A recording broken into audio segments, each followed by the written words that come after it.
দেশি ট্যাংরা মাছের অসাধারণ একটা রেসিপি। এভাবে রান্না করলে সবথেকে বেশি মজার হয়। প্রথমেই ট্যাংরা মাছগুলোকে খুব ভালো করে কেটে ধুয়ে পরিষ্কার করে এখন লবণ হলুদ মাখিয়ে নিচ্ছি। এখানে আর কিছুই দিব না, একটা সাইডে রেখে দিচ্ছি। চুলাতে একটা প্যান বসিয়ে 2 টেবিল চামচের মতো সয়াবিন তেল দিয়ে দিয়েছি। তেলটা যখন গরম হয়ে গিয়েছে মাছগুলোকে দিয়ে দিয়েছি। মাছগুলোকে উল্টে পাল্টে ভেজে নিতে হবে। তবে ট্যাংরা মাছটা খুব বেশি কড়া করে ভাজা যাবে না, তাহলে শক্ত হয়ে যাবে, খেতে ভালো লাগবে না। এই জন্য আমি বেশ কিছুক্ষণ ধরে এভাবে নেড়ে চেড়ে হালকা করে ভেজে নিয়েছি। এখন তেল ঝরিয়ে উঠিয়ে নিচ্ছি। মাছগুলো এভাবে ভেজে নিয়ে রান্না করলেই কিন্তু খেতে ভালো লাগে। অবশিষ্ট তেলের মধ্যে দিয়ে দিচ্ছি 1 কাপ পেঁয়াজ কুচি, 8-10টার মতো কাঁচামরিচ ফালি করে দিয়েছি। খুব ভালো করে নেড়েচেড়ে এখন আধা চা চামচ করে লবণ হলুদ দিয়ে দিচ্ছি। আবারও খুব ভালো করে নেড়েচেড়ে নিচ্ছি পেঁয়াজটা যতক্ষণ না পর্যন্ত নরম হয়ে আসে। এখন দিয়ে দিচ্ছি পেস্ট করা মশলা। সরিষা পেস্ট দিয়ে দিয়েছি 1.5 চা চামচ, জিরার গুঁড়া দিয়ে দিয়েছি 1 চা চামচ, লাল মরিচের গুঁড়া আধা চা চামচ। খুব ভালো করে নেড়েচেড়ে পেঁয়াজের সাথে মিশিয়ে নিচ্ছি।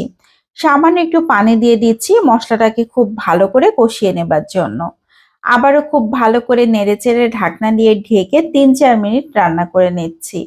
এরই মধ্যে মশলাটা খুব ভালো মতো কষানো হয়ে গিয়েছে, তেলটাও উপরের দিকে উঠে এসেছে। এখন অনবরত এভাবে নাড়াচাড়া করে একদম ভাজা ভাজা করে নিয়েছি। এখন দিয়ে দিচ্ছি সেই মাছগুলোকে। মাছগুলোকে দেবার পর মশলার সাথে বেশ কিছুক্ষণ ধরে নেড়ে চেড়ে নিতে হবে। এই মাছটা রান্না করতে খুব বেশি মশলা লাগবে না।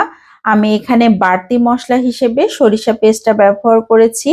সরিষা পেস্ট দিয়ে এভাবে রান্না করলে অনেক বেশি মজার হয়। যারা এভাবে খাননি একবার হলেও ট্রাই করে দেখতে পারেন। এখন দিয়ে দিচ্ছি আধা কাপ পানি। এই মাছে আমি খুব বেশি ঝোল রাখবো না, হালকা গায়ে মাখা ঝোল রাখবো। এজন্য আধা কাপ পানি দিয়েছি। এখন নেড়েচেড়ে ঢাকনা দিয়ে ঢেকে রান্না করে নিচ্ছি 5 থেকে 6 মিনিট। এরই মধ্যে মাছে খুব সুন্দর বলক চলে এসেছে, মাছটা কিন্তু প্রায় হয়ে গিয়েছে। যারা একটু ঝোল খেতে পছন্দ করেন তারা এ পর্যায়ে নামিয়ে নিতে পারেন। আমি বেশ কিছুক্ষণ ধরে এভাবে নেড়েচেড়ে আরো 2-3 মিনিটের মতো জাল করে নিব। তাহলে মাছের ঝোলটা আরো কিছুটা শুকিয়ে আসবে, তেল উপরের দিকে উঠে আসবে। এখন আমি মাছটাকে সার্ভ করে নিচ্ছি। দেখতে কতটা লোভনীয় হয়েছে দেখেন।